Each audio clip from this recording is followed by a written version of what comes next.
Magandang hapon, happy Friday sa lahat. Ayan, may mga bagong dating kasi akong halaman. At katatapos ko lang halos mag-repat. So gusto ko lang muna ipakita sa inyo itong ating mga bagong dating na halaman. Tingnan nyo po ito. Ito ay si Alocasia albo. Ang ganda po ng kulay niya, di ba? O, ang ganda ng variegation at meron siyang pa-unfurl na bagong dahon. Tapos ito naman po ay si Euphorbia. Ayan, meron tayong off-white at meron din ako ditong rosy pink. Tingnan nyo po, meron kasing euphorbia na malalaki ang dahon at saka malalaki rin yung bulaklak. Yung mga common euphorbia o yung mga local. Yan, ito po ay hybrids, yung mga dwarf natin. So, meron din tayo ditong variegated peace lily. Ayan po, at meron na siyang flower, oh. Ayan. At meron din tayo ditong napakagandang photos na si Enjoy kasi trailing na siya. Ang kagandahan dito, ayan o, trailing na. Maganda na itong i-display. Pwedeng palitan na lang yung paso kung sino man yung bibili. Mas magandang paso pang indoor, mas okay. Diba? Ayan po. Ang ganda niya oh. Walang sira yung dahon. Flawless. At ito yung mga imported na Sansevieria, yan po yung golden flame. Yung kahapon na pinakita ko sa inyo na isang kumpol sila, isang bungkos. Ayan na po, napaghiwa-hiwalay na natin at nakagawa tayo ng 5 paso. Ayan. Pinapa-stable lang muna natin dito bago natin ilagay sa kanya-kanyang mga rack. Ayan. At the same time, kasi pag nagdilig ako ng halaman, dito lang muna sila sa lupa. Kasi pag agad-agad ay nilagay natin sa plant rack, yun po kasi yung nagiging cause ng pagkabulok ng plant rack, eventually yung metal ay nagkakalawang. So ito naman si Fiddle Leaf. Kung mapapansin nyo po, ang lalaki ng mga dahon niya malalapad.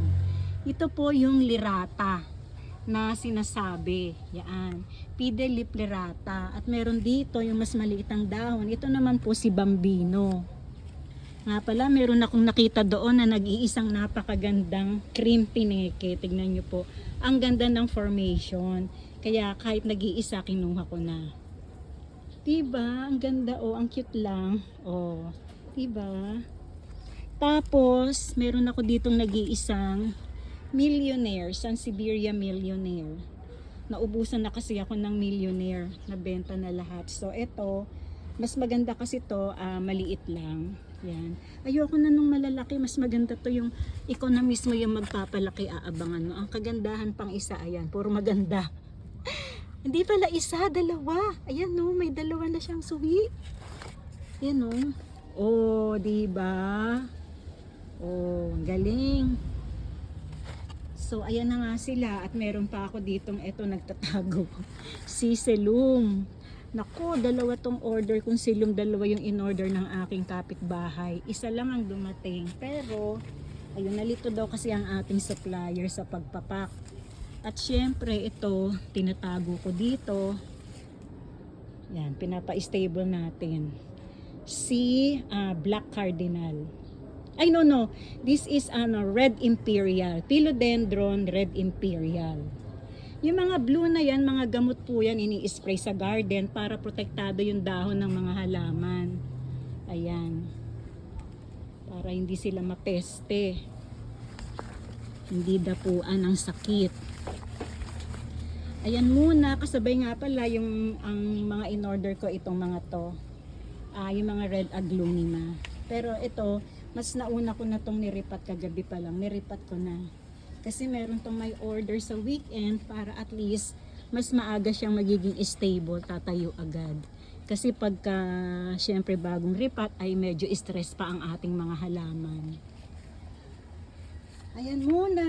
At pagka ang mga tubig nila ay okay na, tumulo na ng husto, ay saka natin ililipat sa kanya-kanyang planta.